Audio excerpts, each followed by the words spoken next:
Kinben Book 6, Chapter 109. Punong-puno na naman nga ang Bernabe Coliseum kinahaponan, araw ng Sabado. 3 laro nga ang magaganap ngayon dito. Ang unang laban ay sa pagitan ng Calapan City Blue Phoenix laban sa kagagaling ng sa talo na Davao City Durians noong nakaraang araw laban sa CDO Rangers. Susundan naman ito ng Cagayan de Oro laban sa Palawan Falcons. At ang panghuli ay ang laban ng home team na Gensan sa Puerto Princesa City Divers. Pumasok na nga ang unang dalawang teams na maglalaban sa loob ng court at doon na nga nagwala ang mga taga Davao na nasa venue. Kinalampag agad nila ang buong lugar sa pamamagitan ng malakas na cheer at pagkalampag sa pampaingay nilang mga dala. Sa wakas, makakalaban na rin natin ang mayabang na player na iyon. Sabi nga ni Baron Cimeron na napasulya pa sa bench ng kalaban para pagmasdan si Duterte. Best shooter ng liga. Sabi naman ni Ricky sa sarili at naalala nga niya si Solis na sinabi sa kanya na uulan daw ng bola ngayong araw. Si Maki naman ay naalala rin si Solis na nakalaban niya ng 1-on-1 noon sa Palawan. Makikita naman nga sa audience area si Kyle Lastimosa na naaalala rin ang pangyayaring iyon. Hindi ko napigilan ang shooting niya ng araw na iyon. Ngayon, sabi nga sa sarili ni Maki na makikitang itinali na ng maayos ang sintas ng suot niyang sapatos na kulay purple and gold. May logo nga rin ng Mamba ito sa unahan at halatang isa itong signature shoes ng kanyang idol. Nagsimula na nga ang warm-up ng mga manlalaro at ang Davao fans ay nagwala nang makitang ang isa sa mga players ng Davao City ay binatuhan ni Duterte ng bola sa basket.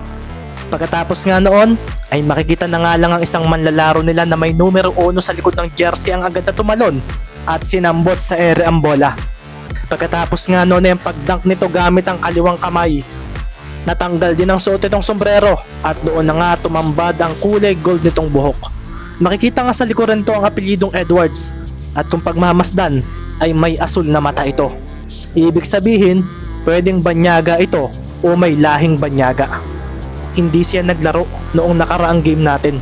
Sabi naman ni Kyrie Lastimosa na nasa audience area rin ng mga oras na iyon. Bagong player ng Davao iyan. Sa pagkakaalam ko ay ang nanay niyan ang taga Davao. May inaasikaso raw iyan sa Amerika kaya nadali ang pagsali sa team. Pero nasa list nila iyan. Sabi naman ng kanilang coach na seryosong pinagmasdan ng player na iyon. Wala sa mga laro nila ang kanuna iyan. Sabi naman bigla ni Dison na makikita ang nagpapatalbog ng bola sa side nila. Ano naman ang pakialam natin? Budalas naman ni Baron na biglang ibinato ang bola sa board at doon na nga napatuon ang atensyon ng mga manonood. Mukhang magpapakitang gilas din daw si Cimeron at sa pagsambot ito sa bola sa ere ay bigla na lang niyang ibinaba ito at pinadaan sa ilalim ng kanyang kanang hita.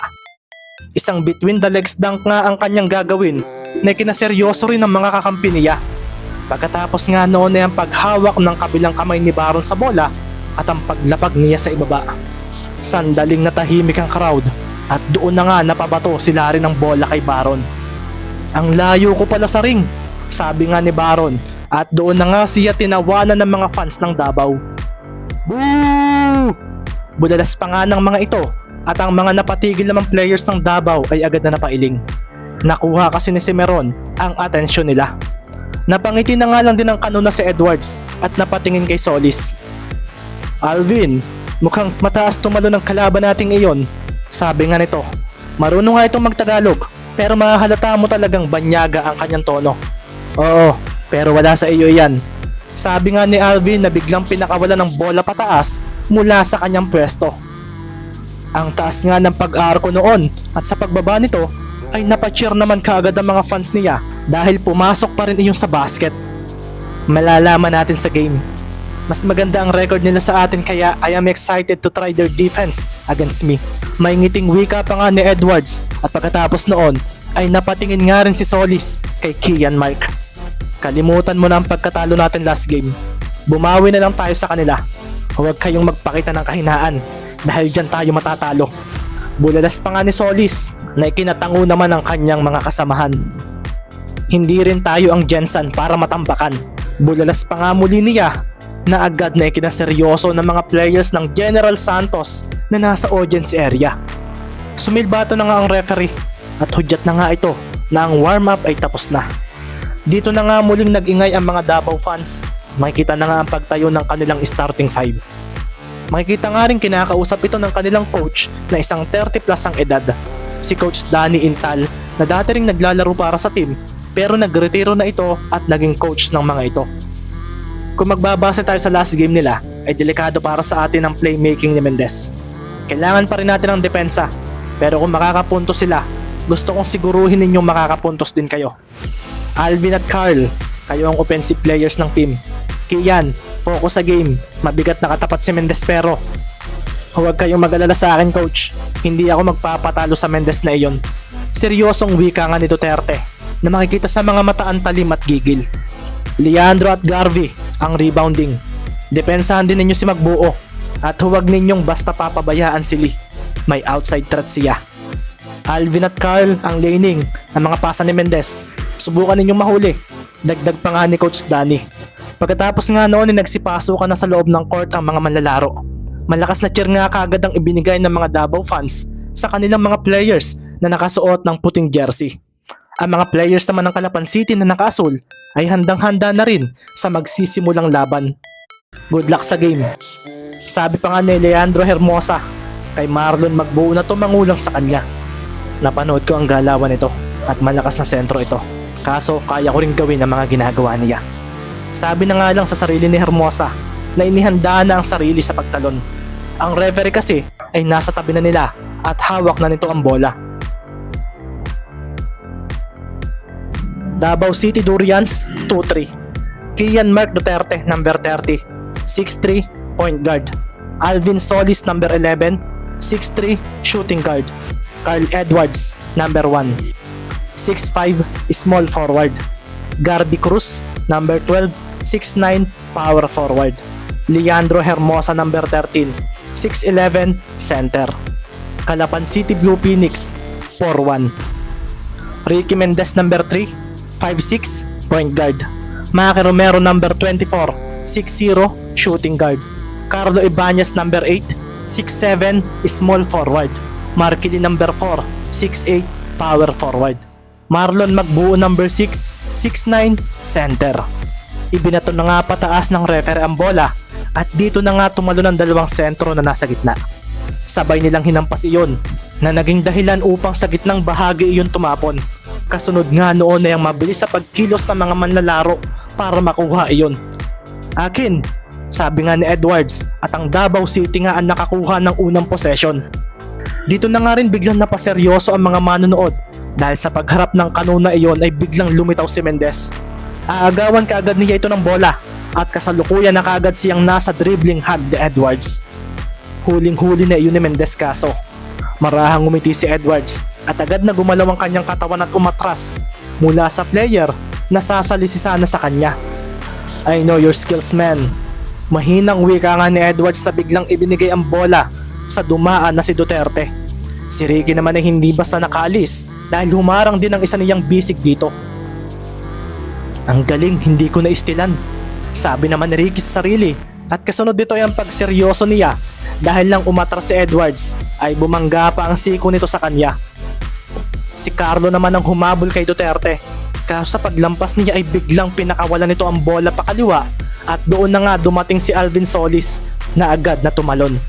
Sinabayan naman siya ni Maki Romero kaso may ngiti sa labi si Solis na agad na binitawan ng bola kahit nasa ganoong sitwasyon.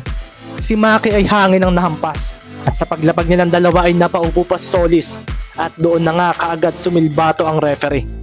Hinalit din ng bola ang basket at si Maki ay napaseryoso dahil bakit daw siya nasilbatuhan kahit ayos naman daw ang kanyang nilapagan. Basket counted! Romero's foul! Bulalas ng referee at marahang napaseryoso si Coach Isaiah sa tawag na iyon. Si Solis naman ay agad na iniangat ang kanyang mga kamay at doon na nga dumating si Kian at Carl upang siya ay itayo. Tinapik pa nga niya sa balikat si Romero sa kanyang paglampas. At hindi pa nga raw rito nagtatapos ang mga salita niya. Naalala mo ba noong naglaro tayo ng 1-on-1? Natalo kita. May ngiting wika pa nga ni Solis at marahang nagdilim ang paningin ni Romero nang marinig iyon. Mayabang ka ha? Sabi nga ni Romero na huminga na lang ng malalim upang ikalma ang sarili. Nagwala nga lalo ang mga manonood na fans ng Davao nang magtagumpay ang panimulang 4-point play ni Solis. Ang bola nga ay napunta na sa Kalapan at sa pagsambot nga ni Ricky roon ay makikita na nga ang kalaban na nakahanda na sa pagdepensa sa side nila. Makikita nga si Duterte, Solis at Edwards na nakahakbang pauna sa may unahan ng 3-point arc.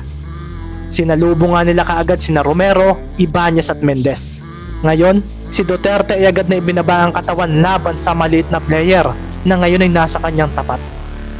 Makikita nga rin ang 3-2 zone defense ng Davao City at mukhang ayaw ng mga ito na makagawa ang Calapan City ng mga outside shots. Si Ricky nga ay marahang gumalaw para pagmasdan din ang gagawin ni Duterte sa kanyang tapat. Pero nakahinto pa rin ito at seryosong naghihintay sa kanyang gagawin. Binabaan nga ni Ricky ang kanyang dribbling at doon na nga siya bumigla ng pagkaliwa. Sa pagsugod niya, na siya naman pagkilos ni Solis papunta sa kanyang daraanan. Sa pangyayari namang iyon ay agad niyang ipinasa ang bola kay Maki at si Solis naman ay mabilis na bumalik. Si Duterte naman ay dinikitan si Mendez na parang gustong ilayo. Ngayon nga ay hawak na ni Maki ang bola at makikita nga si Solis na ngiting-ngiti na hinamon siya. Sugod Romero. Tingnan nga natin kung nag-improve ka na. Wika nga ni Solis. At doon naman si Romero bumigla ng abante. Sa pagsabay ni Solis ay bigla na lang si Maki na bumalik. Pinatalbog nga niya ng mababa ang bola at pinadaan sa pagitan ng kanyang mga bukas na binti. Kasunod nga rin noon ang pag-atras ni Romero at pagtalon palayo. Si Solis naman ay bumulusok ang pag-abante at nang tatalo na nga si Maki ay doon na nga siya tumayo sa harapan nito na parang walang nangyari. Hindi nga siya napakagat ni Romero sa fake nito. Sabi na nga ba? Sabi nga ni Solis at makikita nga si Maki na niyakap na ang bola. Sinusundot kasi ito ni Solis at doon na nga si Ricky tumakas mula kay Duterte. Kaso nang makawala siya ay siya naman paglitaw ni Edwards. Si Duterte naman ay kay Ibanez nagpunta at sa pagkakataong ito ay tila ba maganda ang depensa ng kalaban. Akin na Maki! Bulalas nga ni Lee at si Maki ay tumalo na nga para ipasa rito ang bola. Kaso sinupalpal siya ni Solis na makikita pa sa mukha na parang tuwang-tuwa. Ano ang ginagawa mo Romero? Sigaw nga ni Baron. Magtigil ka! Sigaw nga ni Maki na hinabol agad si Solis na biglang tumigil at tumalon para magpakawala agad ng tres sa pagdating niya sa kanilang side. Fake yan. Bulalas nga ni Maki at napangiti lalo si Solis dahil bigla niya itong ibinato sa lumampas na si Edwards. Si Mendez nga ang katapatan nito at kahit alam nitong quick stealer ang kasabay niya ay agad niyang hinawakan ni Edwards ang bola at walang hesitation na tumalon. Dinakdakan nga niya ang makulit na si Mendez at doon na nga nagwala ang mga fans ng Davao. Si Ricky nga ay napatalsik ng marahan at napaupo sa sahig habang si Edwards naman ay bumitin pa muna sa basket. 6-0 nga naging score matapos iyon at tila nagbibigay ng statement ang bagong manlalaro ng Davao City ng mga oras na iyon. Ito raw ang mas pinalakas na lineup nila. Si Coach Danny nga ay pasimple ring napangiti sa impact na ibibigay ng bago niyang player na ito. Isang malakas na apiran nga rin ang ginawa ni Edwards at Solis. Habang si Maki naman ay agad na inalalayan si Ricky na tumayo. Hindi ko mahuli ang bola sa Edwards na iyon. Alam na niya ang mga moves ko ah. Sabi na nga lang ni Ricky na napapagpag din sa dibdib niya dahil para raw siyang binangga ng matigas na bagay dahil sa ginawa ng kano na iyon. Davao City! Davao City! Davao City! Ito naman ang sigaw ng crowd at makikita nga ang kanilang mga players sa side ng Kalapan na handang-handa na silang depensahan. Happy birthday nga pala kay Nicky Cabajes na nagpapabati ngayong February 16, 2026. Hindi ko alam kung anong araw mo ito mapapakinggan dito pero ginawa ko ang video na ito sa mismong araw ng birthday mo na sinabi mo noong chapter 89. Sa mga hindi nakakalam, isa si Nicky Cabajes sa mga solid readers ng Kinben. Book 1 pa lang ay nakikita ko na siyang nagko-comment sa Wattpad at pati na rin dito sa YouTube. Enjoy your day. Kung anong araw mo man ito mababasa ay pasensya na ako na late kasi recorded na yung mga video natin noong February. Salamat.